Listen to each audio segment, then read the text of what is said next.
Hi అండి, welcome back to SJ simple and easy mehndi. ఈ రోజు మీరు చూస్తున్న bridal mehndi design part 1 elbow design, part 2 rest design, part 3 palm and fingers design ని 3 shorts లో చూసాం. కానీ అవి కలిపి ఫుల్ హ్యాండ్ డిజైన్ ఎలా వేయాలి, ఆ ప్రాసెస్ లో చాలా మంది 3 మిస్టేక్స్ చేస్తారు. అవి చెప్పకుండా పెడితే డిజైన్ పర్ఫెక్ట్ గా రాదు. ఈ వీడియోలో స్టెప్ బై స్టెప్ స్లోగా ఆ మిస్టేక్స్ అవాయిడ్ చేసి ఎలా వేయాలో చూద్దాం. లాస్ట్ వరకు చూడండి. డార్క్ స్టెయిన్ కోసం ఒక సీక్రెట్ టిప్ కూడా ఉంది. ఫస్ట్ మనం వాడే మెహందీ కోన్ ఫ్రెష్ గా ఉండాలి. కోన్ టిప్ చాలా చిన్నగా కట్ చేయాలి.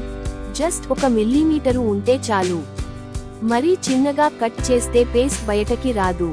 పెద్దగా కట్ చేస్తే డిజైన్ థిక్ గా పడుతుంది. డిజైన్ కరెక్ట్ లుక్ రాదు. కోన్ ని పట్టుకుని లైట్ గా ప్రెస్ చేసి మెండి పేస్ట్ స్మూత్ గా వస్తుందా లేదా థిక్ గా వస్తుందో టెస్ట్ చేయండి. ఇప్పుడు డిజైన్ స్టార్ట్ చేసే ముందు హ్యాండ్ ని కూడా సోప్ తో కడిగి, యూకలిప్టస్ ఆయిల్ లేకపోయినా ఒక డాట్ ఆయిల్ రాసుకుంటే స్టెయిన్ బాగుంటుంది.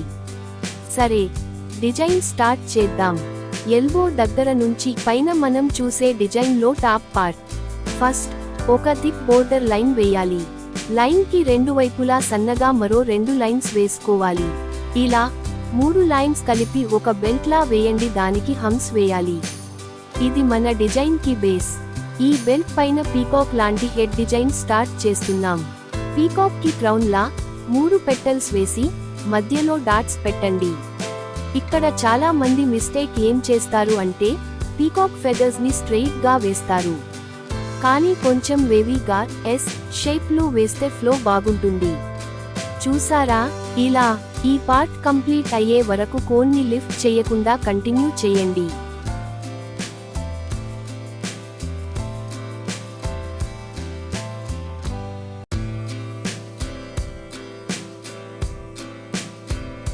ఇప్పుడు ఫోరామ్ పార్ట్. బోర్డర్ కింద నుంచి రెస్ట్ వరకు ఈ ఫ్లోయింగ్ లీవ్స్ డిజైన్. ఇది చాలా ఇంపార్టెంట్. ఫస్ట్ పైలర్ షేప్ లో ఒక పెద్ద కర్వ్ వేయండి. దానికి అటాచ్డ్ గా చిన్న చిన్న ఫెదర్ షేప్స్ వేస్తూ వెళ్ళండి. చిన్న చిన్న గ్యాప్స్ లో రివర్స్ యూ షేప్ వేయచ్చు. ఒక చిన్న టిప్, లైన్స్ వేస్తున్నప్పుడు చేయి టైట్ గా పట్టుకోవద్దు. మెహందీ పెట్టేటప్పుడు హ్యాండ్ ని టేబుల్ మీద కానీ లేక స్ట్రెయిట్ గా ఉండే పిల్లో పై పెట్టి ఫ్రీగా మూవ్ చేయండి. అప్పుడే లైన్స్ స్మూత్ గా వస్తాయి. ఈ పేజీ డిజైన్స్ మధ్యలో షేడింగ్ ఆఫ్ ఫిల్లింగ్ చేస్తే పర్ఫెక్ట్ బ్రైడల్ లుక్ వస్తుంది. ఎలా అంటే కోన్ ని హొరిజాంటల్ గా పట్టుకొని లైట్ గా ఫిల్ చేయాలి. టూ మచ్ గా ప్రెషర్ వద్దు. డిజైన్ లోపల లైట్ గా షేడ్ ఉంటేనే బాగుంటుంది. రిస్ట్ దగ్గరకి వచ్చాము. ఇక్కడ ఎల్బో నుంచి వచ్చే డిజైన్ కి పామ్ డిజైన్ కి లింక్ ఇది. రిస్ట్ డిజైన్ కి ఒక థిక్ లైన్ వేసి ఇప్పుడు పామ్ భాగంలో ఫస్ట్ ఒక పెద్ద ఫ్లవర్ వేయాలి. ఈ ఫ్లవర్ డిజైన్ కోసం సెంటర్ లో సర్కిల్ పెట్టుకొని చుట్టూ 8 పెటల్స్ వేయండి.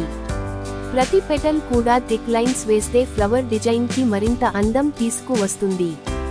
ఫ్లవర్ కి మళ్ళీ సింపుల్ షేప్స్ యాడ్ చేద్దాం. ఈ ఫ్లవర్ మన ఫుల్ హ్యాండ్ కి centre of attraction. So neat గా వేయాలి. ఒక చిన్న టిప్, ప్రతి shape outline light thick గా ఉండి లోపల వేసే షేడింగ్ లైట్ గా అండ్ ఫిల్లింగ్ అయితే థిన్ గా ఉంటే మెహందీ డిజైన్ చాలా అందంగా కనిపిస్తుంది.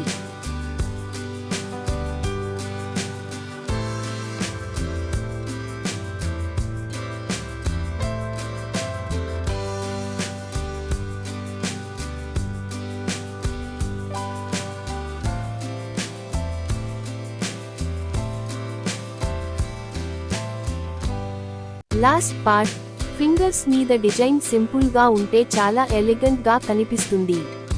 ప్రతి ఫింగర్ కి మిడిల్ లో డిజైన్ కి కనెక్టివ్ గా ఉండేలా లీవ్స్ తో వేస్తే డిజైన్ పర్ఫెక్ట్ గా ఉంటుంది. ఫుల్ చేయి ఇప్పుడు ఆల్మోస్ట్ కంప్లీట్ అయ్యింది. నేను చెప్పిన టిప్స్ ట్రై చేసి చూడండి. సరే, ఇప్పుడు చేయకూడని 3 మిస్టేక్స్. 1 వెట్ మెహందీకి ఫ్యాన్ ఎయిర్ డైరెక్ట్ గా తగిలేలా పెట్టడం. దానివల్ల డిజైన్ తొందరగా ఆరి ముక్కలుగా క్రాక్స్ వస్తుంది. అప్పుడు డిజైన్ కూడా ఒక ప్లేస్ లో డార్క్ గా ఇంకో ప్లేస్ లో లైట్ గా స్టైన్స్ వస్తాయి. 2 డిజైన్ అయ్యాక వెంటనే వాటర్ తో కడగడం చేయకూడదు. మినిమం 6 అవర్స్ ఉంచాలి. 3 మెహందీ అంతా అయ్యాక ఒక పాన్ లో లవంగాలు వేసి స్మోక్ వచ్చేలా చేయండి. ఆ స్మోక్ ని చేతికి 2 మెన్స్ పెట్టండి. కలర్ రెట్టింపు ఎక్కువ వస్తుంది. అంతే అండి, full hand bridal mehndi complete అయ్యింది. ఈ డిజైన్ మీకు నచ్చిందా? కామెంట్లో పెట్టండి.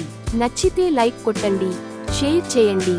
ఇంకా సింపుల్ గా పార్టీ వేర్ డిజైన్స్ కోసం SJ simple and easy channel ని సబ్స్క్రైబ్ చేసుకోండి. నెక్స్ట్ వీడియోలో కలుద్దాం. నా వీడియో చివరి వరకు చూసినందుకు ధన్యవాదాలు. మరో వీడియోలో కలుద్దాం. Thanks for watching.